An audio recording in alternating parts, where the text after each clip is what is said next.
Sasa na moja kwa moja tuanze kuziangazia taarifa zetu zikiwa zimesalia siku mbili peke yake kabla ya maadhimisho ya siku ya wanawake ulimwenguni, ikiwa ni mahususi kwa ajili ya kusherehekea na kutambua nafasi ya mwanamke katika uongozi na mchango wake kwa jamii na taifa kwa ujumla, ambapo kitaifa maadhimisho haya yanatarajiwa kufanyika jijini Arusha. Maadhimisho haya yanasindikizwa na kampeni ya Rising Woman Initiative inayolenga kuwasherehekea na kuinua wanawake mbalimbali kwenye jamii zetu, ambapo hii leo studioni tutazungumza na Sawiche Wamunza ambaye ni mkuu wa mawasiliano na ushirikiano kutokea mpango wa maendeleo wa Umoja wa Mataifa UNDP. Sawiche, karibu sana. Asante sana. Hivi ni ruksa kukutakia heri ya siku ya wanawake mapema, sio? Tunasema in advance. Basi heri sana ya siku ya wanawake. Na nadhani sisi tunasherehekea wanawake mwezi mzima, sivyo? Ndio. Wewe ni mmoja wa wanawake wenye athari chanya kwenye uongozi ambao umefanikiwa hadi kufika ngazi kubwa ya maamuzi na kufanya kazi na shirika kubwa la Umoja wa Mataifa hapa nchini UNDP. Tueleze safari yako iliyofanya ukaaminika na taasisi kubwa kama hiyo.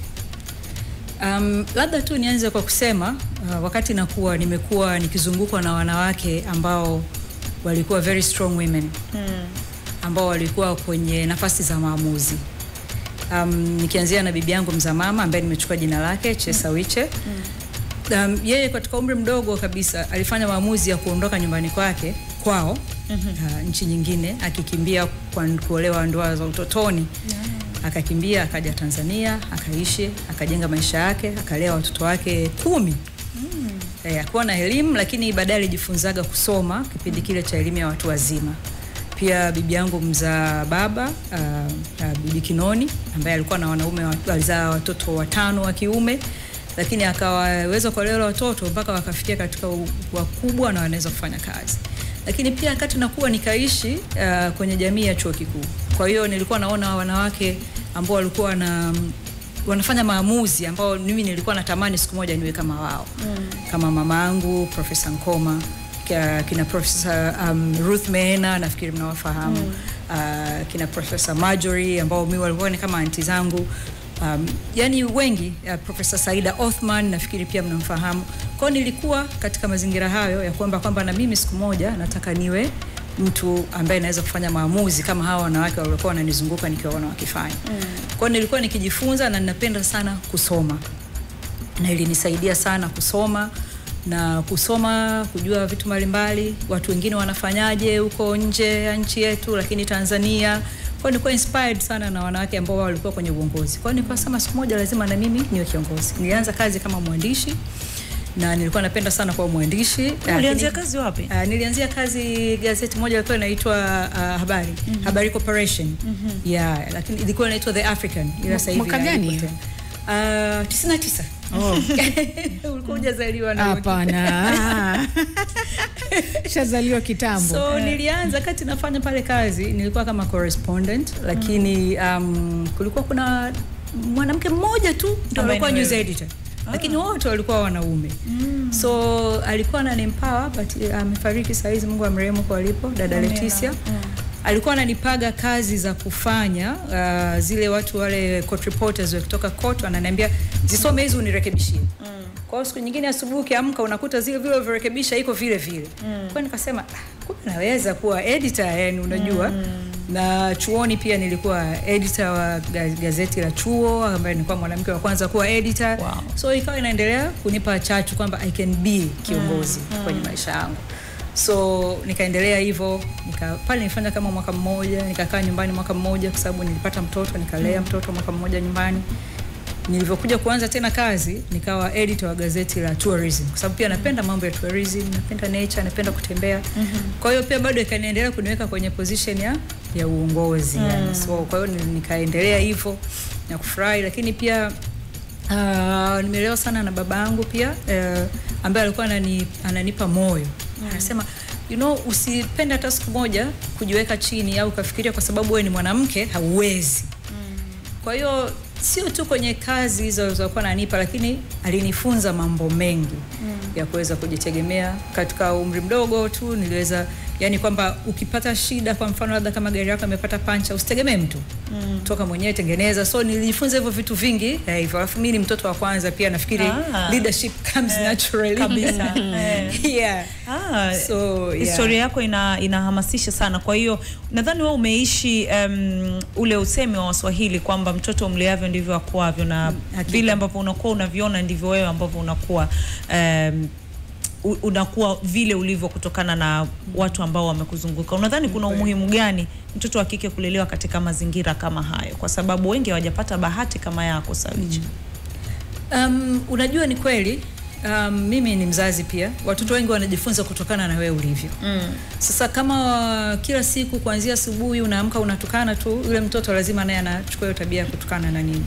Lakini kama wewe unaamka kila siku, yani unakuwa haumpi mtoto wako encouragement, pia naye atakuwa yani hatakuwa na confidence.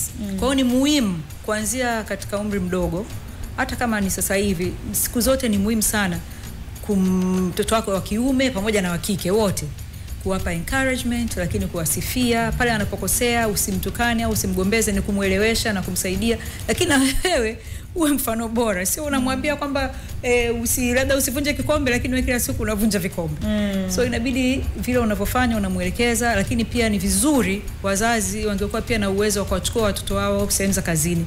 Kama hapa, kama mna watoto, mnakuja nao siku moja kazini, wanaona mama anafanyaje kazi au baba anafanyaje kazi. Kwa hiyo wakikuona kazini na wewe unafurahi hivyo. Mimi mtoto wangu ni wa kiume, na siku zote nilikuwa naenda naye kazini, naenda naye kwenye makongamano ya wanawake nini. Kwa hiyo nimemfundisha kwamba awe na heshima, kuheshimu wanawake, lakini kuheshimu jamii na nini, na amekuwa hivyo. Na naamini kwamba ni kijana mzuri kwenye jamii ambaye hadharau wanawake na anawaheshimu. Lakini kwa sababu nilikuwa kila katika hatua namuonyesha, namwambia no, hii ni njia sahihi, sio njia sahihi. Si kwa maneno bali kwa vitendo. Sio kwa maneno bali kwa vitendo. Asante. Kwa hiyo Sawiche, kwako siku ya wanawake inamaanisha nini kwako? Kwangu mimi siku ya wanawake kusema kweli ni siku zote, lakini kuna hiyo siku maalum. Inamaanisha kwamba tujikumbushe kwamba mimi ni mwanamke, siko chini. Lakini kumbuka hata kwenye vitabu vya dini mwanamke amepewa nafasi kubwa sana. Kwa hiyo nikumbusha kwamba niweze kujiamini, niweze kuwa kioo cha jamii, lakini niweze kukumbuka kwamba mimi kama mwanamke katika ndani ya kidini, mimi ndio ninaolea familia. Kwa hiyo pale tunapoona kama jamii yetu inaharibika, saa nyingine mimi nasemaga tusilaumu tu watoto wa siku hizo wameharibika, lakini pia tujiangalie sisi kama wazazi nini tumefanya. Kwa hiyo inanikumbusha kwamba mimi kama mwanamke ni lazima nihakikishe kwamba yani watu wote walionizunguka, wanaume kwa wanawake, naonesha mfano bora na ninawapa mazungumzo chanya ili waweze kuwa na wao watu chanya kwenye jamii. Mazungumzo yako yamenivutia sana, Sawiche, sana. Si tu mazungumzo, ila hata jina lako limenivutia hasa. Jina lako lina maana gani? Jina langu, unajua majina ya Kibantu yanakuwaga na kama ka story fulani. So jina langu lina maana kwa ukiongea kwa Kiao, yani Masauko, yani kama jina, yani ni kama ni mtu ambaye anakuwaga kwenye matatizo sana, lakini mwisho wa siku anaweza kuyaepuka yale matatizo. Yani somebody who is in a lot of problems but at the end of the day she overcomes it all. So ndio jina langu. Na nikiangalia maisha yangu yamekuwa kama jina langu. Imefanana. Yamefanana. Ulivyoniambia limetoka kwa bibi, nikatamani kuuliza hivyo kwa sababu majina ya asili yanakuwa na maana zake. Kwa hivyo tumepata maana nzuri pia. Ukiwa sasa ni mmoja kati ya watu ambao uko kwenye kitengo kizuri tu katika Umoja wa Mataifa cha masuala ya mawasiliano na ushirikiano. Tukizungumza katika sekta hii hapa nchini kwetu Tanzania pamoja na mataifa ya wenzetu, pako vipi? Katika sekta hii kwa sasa hivi, tofauti na vile mimi nilivyoanza kazi, naona kumekuwa na mabadiliko na mashirika mengi ya Umoja wa Mataifa yamekuwa yakiwapa fursa nyingi wanawake.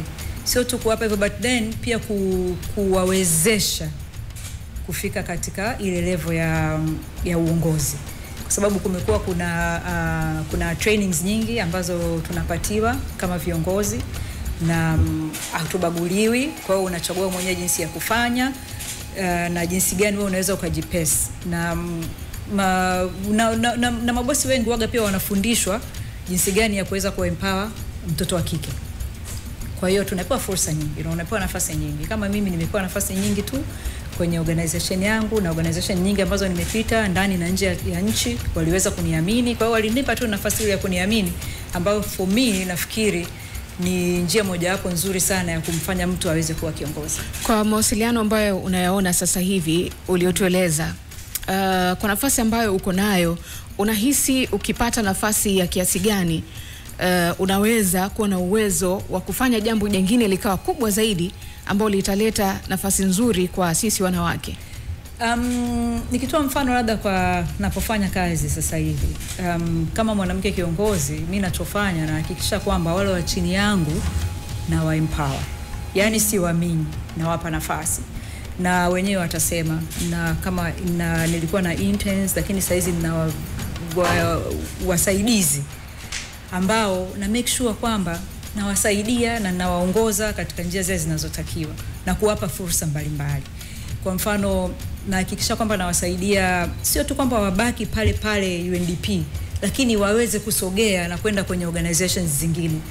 Kwa mfano nilikuwa na msaidizi wangu mmoja ambaye alikuwa anafanya vizuri, na niliona kuna nafasi nyingine ilitokea ubalozi wa Uingereza ambao ni nzuri zaidi. Kwa hiyo huaga ninawa encourage.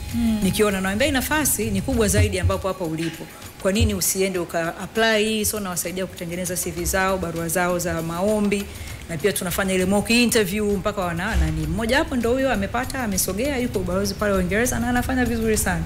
So kama kiongozi nasema ndio hivyo, anasema kujikunani kwa matendo, ku lead by matendo. Kwa hiyo mimi nafurahi sana kwamba wanapopata fursa ya kupata watu ambao wako chini yangu, lakini nikiwa empower na nikiona wanasogea hatua ya mbele, nafurahi sana. Wanaume kwa wanawake. Umekuwa kwenye bagui wanaume kwa wanawake. Sauti, umekuwa kwenye hii sekta ya habari na mawasiliano na unaona mwenendo wetu wa sekta yetu ya habari. Unaonaje nafasi ya wanawake katika vyombo vyetu vya habari? Kitu kimoja ambacho kilinifanya niondoke newsroom ni kwa sababu ya mimi nilibaguliwa kwenye newsroom. Yes, habari corporation, na leo nitaiongea wazi ili watu waweze kuelewa. Nitoka chuoni nilikuwa mjamzito na nilikuwa nafanya kazi pale sana. Baadaye mimba ilivyokuwa kubwa, walituahidi kwamba watatuajiri. Nakumbuka nilikuwa nafanya na edit zile correspondents wanaokuja news za mahakamani, lakini nilikuwa na kwenye simu. Kipindi kile tunaongea kwenye simu za zamani, uweze kutuma message au mtu kwenda kwenye internet na nini, inakuwa ni vigumu. Kwa nasikiliza kwenye simu, naandika stories za watu wanaotoka mikoani, naziandika kwa Kiingereza na kila kitu. Lakini ilipotokea ajira, wakaajiriwa wale vijana wa kiume, mimi sikuajiriwa. Na nikamuuliza sana dada Leticia Maremba Timbaya, kwa nini mkuniajiri hivyo? Waajiri wangu wale, akasema mimi nimefight sana, lakini walisema kwamba huyu mtu ni mjamzito, yani ni kama tunapoteza muda. Najua nimejitahidi sana, lakini walisema kwa sababu ni mjamzito utaenda maternity, kwa hiyo ni kama kupoteza muda. So hiyo statement iliniuma sana. Iliniumiza sana. Yani nikasema lakini mimi sinaleta uhai. Kwa nini wananibagua? Yani kwamba nimepoteza muda. Labda huyu mtoto ambaye nimembeba anaweza akawa ni mvumbuzi wa kitu fulani cha muhimu sana duniani, unaona? Kwa hiyo nilipotoka pale ile newsroom, nakumbuka ile February wiki ya pili kwa tarehe 10, nilisema sitakanyaga tena newsroom. Nilisema sitarudi tena newsroom, na nilikuwa naona pia vitendo vingi vya kibaguzi dhidi ya wanawake. Kama vipi? Kwanza kipindi kile kulikuwa kuna unani sana mambo ya ya ngono na vitu ambavyo waandishi wengi wapende kuviongelea, lakini vile kuwepo na maybe mpaka saizi vipo kabisa. Kwa hiyo walikuwa wanasema ni news editor anaweza akasema kwamba huyu mtu atoe news au atoe news ili halale naye. Yani hivyo vitu vingi vilikuwa kama hivyo, na ambavyo mimi vilikuwa havinivutii kwa kweli.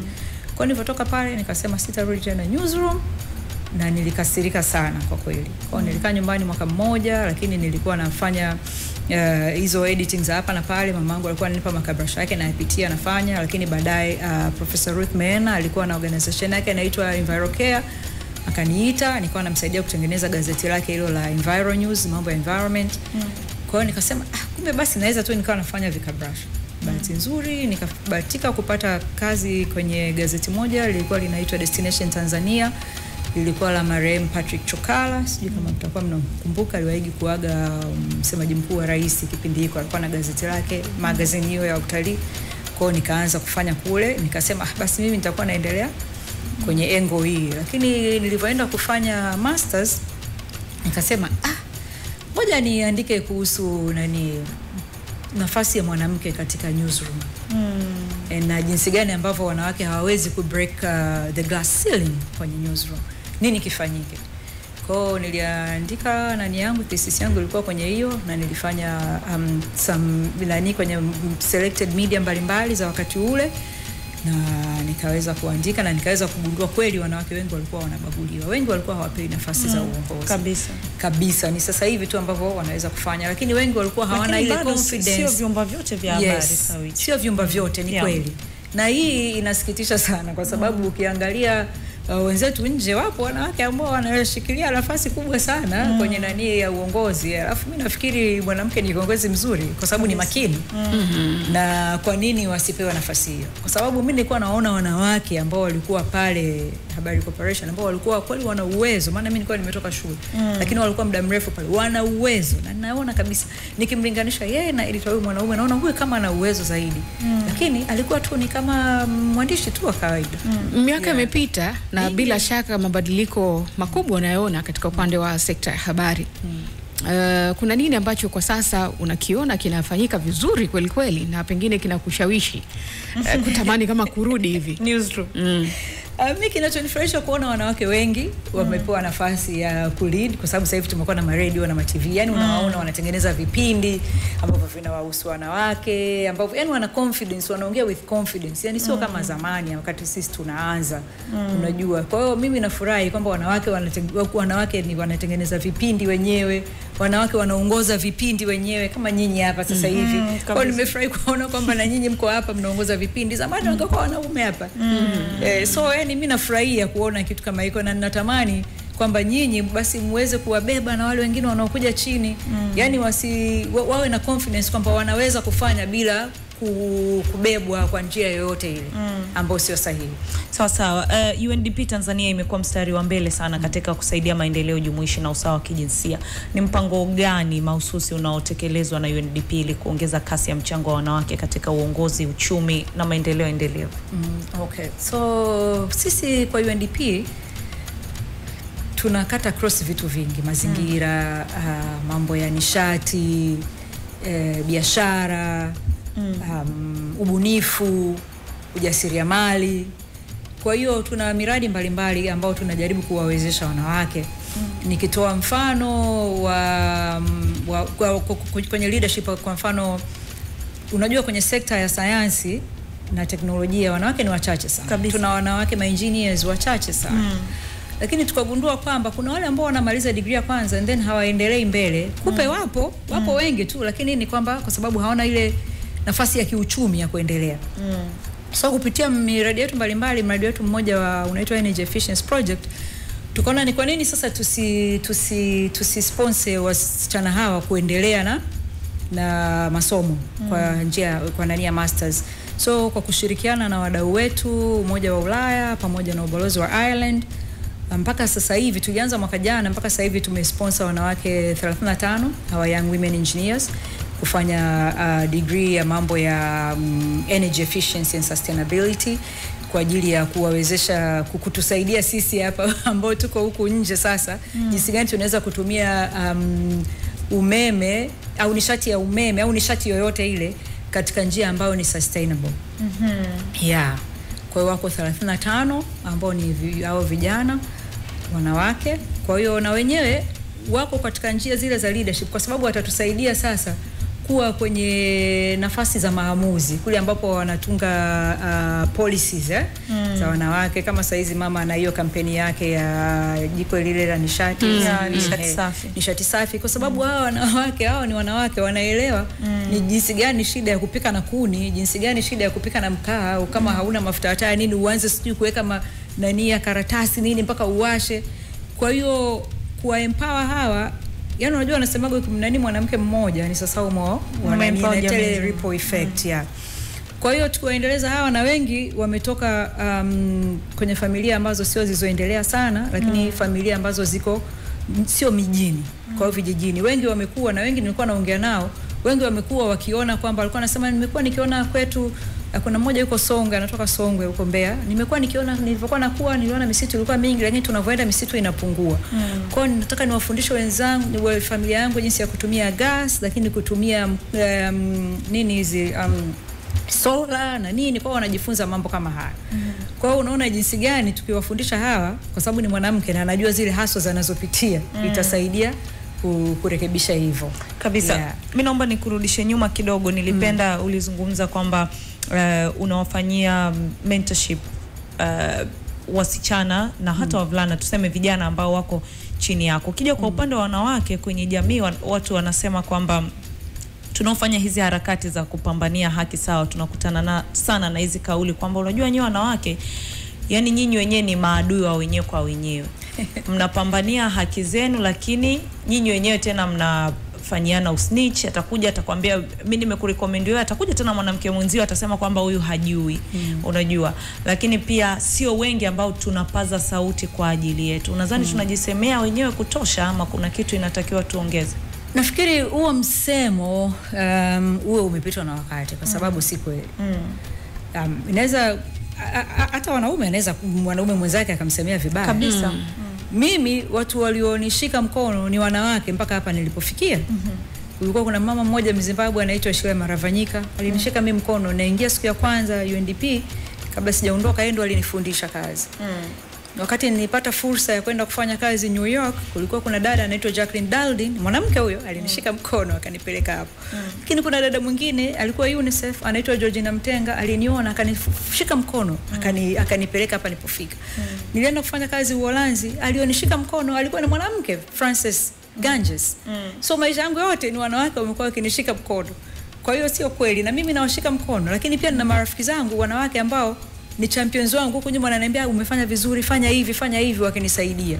Kweli inaweza ikawepo, lakini hivyo vitu vipo, lakini ndio sio tuseme kwamba ndio hiyo sasa ndio anka kwamba wanawake sijui hawapendani, wanawake nini. Sio kweli, hata wanaume hawapendani. Na nafikiri sasa sisi tuwe ambassadors wa kusema kwamba hiyo sio kweli.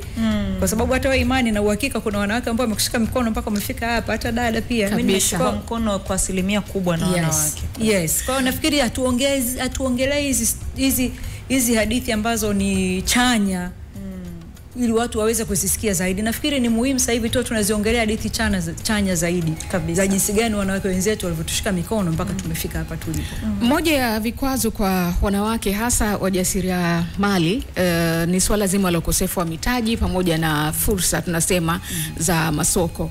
UNDP inachukua nafasi ipi ama hatua gani katika kuhakikisha kwamba wanawake wanapata rasilimali, miundombinu ili kuweza kupata nafasi sahihi ya kuboresha biashara zao na kushindana katika soko hasa la kikanda pamoja na kimataifa?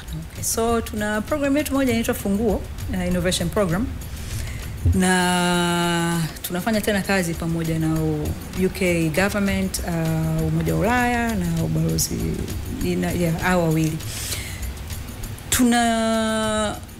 Waga wanatoa funding kwa startups hizi, na nyingi ni za wanawake. Mpaka saa hizi nikiangalia ndani yangu hapa tumeshatoa karibu 5.2 billion shillings katika businesses 61.